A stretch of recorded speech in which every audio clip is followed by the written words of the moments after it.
How's it going, everyone? It's GadgetsBoy, and today's video, it's not going to be an unboxing or anything like that. This video will be taking a look at the HTC One Max and the Samsung Galaxy Note 3. So these are the phablet devices on the market today. You've got other ones like the new Nokia Lumia 1520 and other devices out there from Huawei and LG and people like that. But these are the two main ones that I've got hold of at the minute. So I thought I'd bring you some sort of comparison video just to show you what's different and stuff like that, and probably some of my opinion in regards to the better one out of the two. Or maybe just leave that till the end for you guys to decide and tell me which one you think is a better device out of the two. So yeah, let's go. First thing I'll do first is go through some of the specifications on the HTC One Max. But before I do that, I'll just quickly show you the size comparison. So the Galaxy Note 3 obviously on top there, you can see slightly smaller than the HTC One Max. And one thing I do realize as well and notice as well is after using the HTC One Max for a while and then picking up the Galaxy Note 3, you start to feel like the Galaxy Note 3 is actually lighter than it is. And that's because the HTC One Max is slightly heavier in weight and stuff like that. So looking at the build quality as well on the HTC One Max, you get the full metal body, although unlike the HTC One, they've changed the sort of rim going around it, so that's not metal. This is like the plastic sort of build quality that you'd find on the HTC One Mini as well. So if you've ever seen one of those, you know exactly what I'm talking about here. So on the HTC One Max, you also get a fingerprint scanner, you get your ultra pixel camera on the back, and the back plate is removable as well. I'm not going to remove it because for some reason I can't get this back on straight away. It takes a bit of time just because it's not on properly. You can expand the memory card in there. Also, it takes a standard micro SIM card in there. So you got a micro USB port right at the bottom there, and on the top you got your IR blaster, so you can use it as an infrared sort of remote control. Sorry, for controlling your TV and stuff. So on the top there you got your 3.5mm headphone jack as usual. And if you just look at the screen here, the good thing about this is the HTC Sense version that they've got on here. You can actually turn off this feed going on the top there, so you can actually turn it off completely if you don't like having it on there, which is pretty cool. I've played around with the camera a bit and I'm actually impressed with it. The only thing is it hasn't got OIS, so that's optical image stabilization, which is a bit of a shame really. Before I forget, you also get your front facing camera right there, so you can also do your selfies since it's an official term now in the dictionary as well. Looking at some of the specifications, you get 2 GB of RAM. You get your Snapdragon 600 processor, which is 1.7 GHz, and that's quad core as well. The screen size, to be exact, is a 5.9-inch Super LCD3, and it's full 1080p as well, clocking 373 ppi, which is not bad. When you read your books and things like that, you get a really nice sharp display going on. When you watch a movie, it's a joy to watch. It actually weighs 217 grams, and you feel the weight when you're actually using it for a prolonged period of time. The display is very sharp, it's vivid. When in terms of color, that is, you get a good brightness level. This is at full brightness at the minute, so I turned it up all the way to the top just before I started this video, just so that you guys can see that it's on full brightness as well. I've also turned the screen time out, so it won't time out in the middle of the video. So this runs Android 4.3 with Sense 5.5, which means you can switch off blink feed, as I mentioned earlier. You get your fingerprint scanner. The battery in there as well will last you a bit of a time as well. It's got a big battery in there, which I found lasts me all day, and I have to charge it at night time, just as I would any of the devices that I've got as well. So that's the main thing about the HTC One Max, and you can see this side, in terms of the side as well, it's quite slim. So it's not that it's not slim and things like that. The build quality is great. It actually feels nice to hold, especially when playing game in this mode as well. When you're holding it with 2 hands, it's perfect for that sort of stuff really.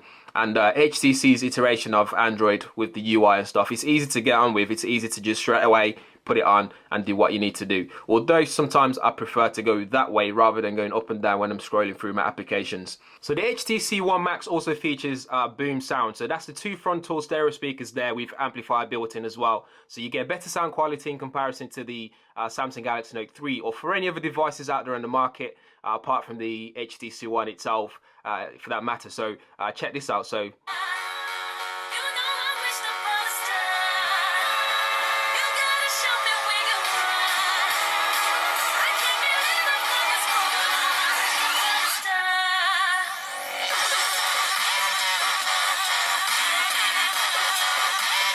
So that's the HTC One Max. Let's have a look at the Samsung Galaxy Note 3, which I've also been using for a while now, which is pretty cool. Before I do that, actually, just quickly show you the fingerprint reader on the back again, which is quite responsive. some people complain that it wasn't responsive, but for me, I haven't had any problems at all. So I can simply just like swipe my finger on the back and it activates my phone straight away, and I can carry on using it. And I've also activated it with a few of my other fingers that I find that I use quite often. So I haven't got any problems with that at all. Unlike that, the Galaxy Note 3 hasn't got any fingerprint reader or anything like that. Although if you do get the Samsung Galaxy Gear smartwatch as a companion for this, you'll be able to use it to lock your device and unlock your device as well, as long as they're in the same proximity. So that's the good thing about that one. So the Note 3 is a 5.7-inch display, again 1080p display. This one has 386 ppi, so it's slightly more than the HTC One Max. You've got a Super AMOLED display, so you get vibrant colors. The colors look sharp as well. It's got 3 gig RAM, which is one more than the HTC One Max, and it runs a better version of Snapdragon processor, the 800 version. This is 2.3 gigahertz quad core as well, and the GPU in there is the Adreno 330 GPU. So you do get a better graphics acceleration and things like that. So when you're playing games, when you're watching a movie, there's less lag and things like that. And this is built literally for multitasking. So this is multitasking on steroids. So you got your S Pen feature, so you can do things like do scrapbooker, you can take notes, you can open multiple applications at the same time by using pen window. So you can simply tap that to activate that, and you can draw on the screen. Let's just do that again, just to show you what I meant with that. So tapping that opens that up. Pen window means I can then draw a window and open some of these applications here, like YouTube, phone app, chat on, Hangout, use the internet, use calculator. So say for example I'm putting together a presentation or an Excel budget sort of calculation. I can quickly open up calculator and open up other things. So you've also got multi-window as well, which allows me to open 2 applications simultaneously. So you can open the same applications now, which is some of the updates they've done to TouchWiz as well. TouchWiz, some people don't like it, but I don't really mind it. It doesn't bother me too much, as long as it works great and it's still fluid, and I can access my applications with no issues. You got your app drawer at the top, your notification area, so you can expand that to show you some more stuff. So you got loads of new features on there, like your smart stay, your smart scroll, some of the stuff that I don't really use at all, but it's there if I do need it. It's got 13 megapixel camera on the back, which can also do 4K videos, which is high resolution. This weighs just 168 grams, so it's really light. And if you get the Samsung Galaxy Gear, it just makes it even much more better. Running some of the benchmark, like a 2.2 and 2.2, if I'm saying that right, it clocks about just over 35,500 score, so it responds greatly, like really well.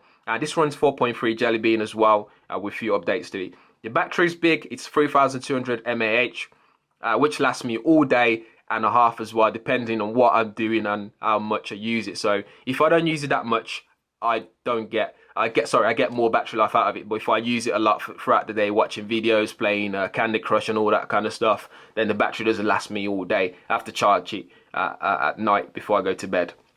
So those are the specifications the main specification differences there in terms of specifications and how they compare. So obviously the Samsung Galaxy Note 3 runs better specifications than the HTC One Max, but it's very, very slim in terms of the differences, and I don't really notice much difference in terms of actually user experience. So when I'm using HTC One Max, it's fluid, there's no issues for me at all, it doesn't crash on my applications and stuff. The videos look great. When I take pictures, it handles the low lighting image very well, so that's very good for me there. But anyway, guys, like I said, I think I'm going to leave it to you guys actually in terms of what you think of which one's the best or which one you'd prefer to go for and why. So I don't want you guys just leaving a comment below saying, that one's better because you're a fanboy or anything like that.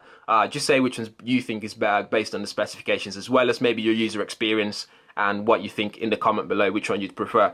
Both great devices, and I'm actually growing to prefer and like big screen devices now. So I'm hoping maybe Apple will bring something out with bigger displays as well in the near future. So anyway, guys, that's the video for today. This is the HTC One Max versus the Samsung Galaxy Note 3. The full review for the HTC One Max will be up on my website, GadgetsBoy.co.uk. So do check it out very soon. I'll be tweeting it out as well at GadgetsBoy. Anyway, guys, thanks for watching. Remember, leave your comment below. Hit thumbs up as well if you like this video. If you haven't subscribed already, make sure you do subscribe as well. And thank you for watching. I shall catch you guys in the next video.